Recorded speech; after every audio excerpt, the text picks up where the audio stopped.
You know, um, really, it comes down to voting for a politician or voting for a statesman.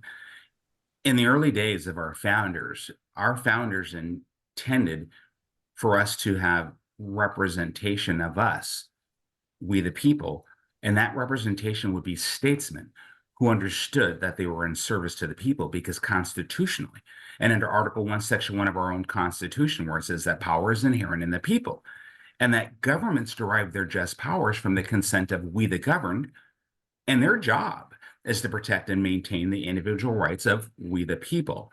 And so the separation for me between myself and Bob Ferguson or myself and Dave Reichert is simply I'm here in service to the people, which is why I'm not beholden to big money donors.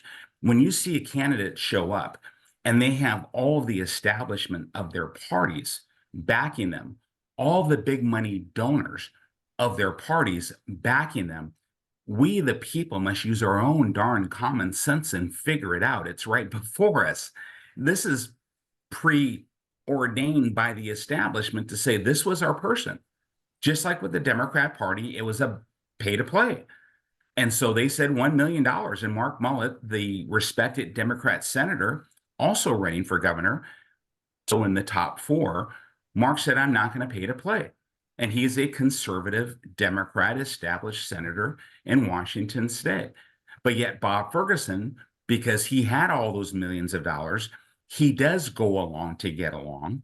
He has all those big endorsements, not from we the people and not from the individual county parties, but from the establishment. Bob got the nod.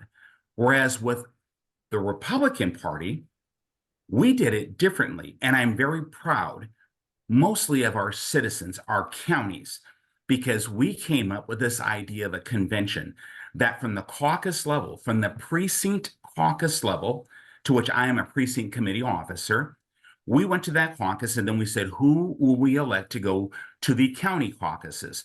And then at the county caucus level, we said, who are we going to elect to go to the convention for this state?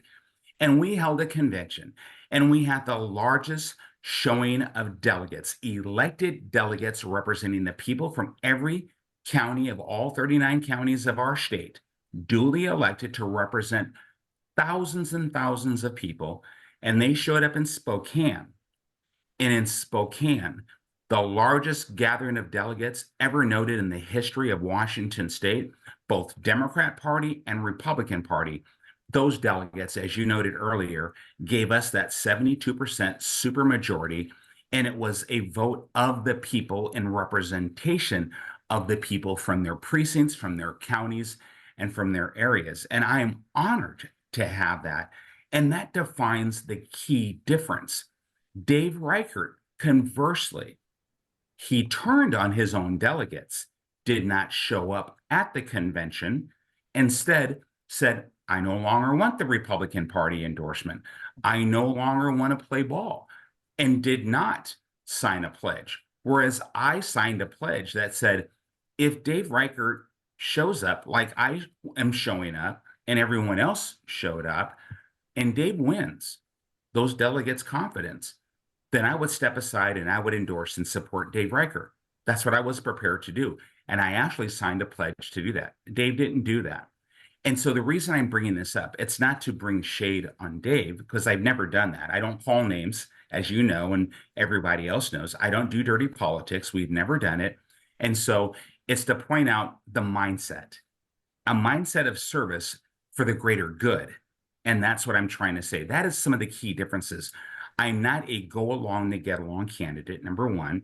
I'm not bought and paid for. I'm not owned. I have no obligations to donors or an establishment hierarchy. I'm truly a servant of the grassroots, the people. And if you believe in our constitutional republic, then I pray if you find me to be qualified for the position that you will vote for me this primary.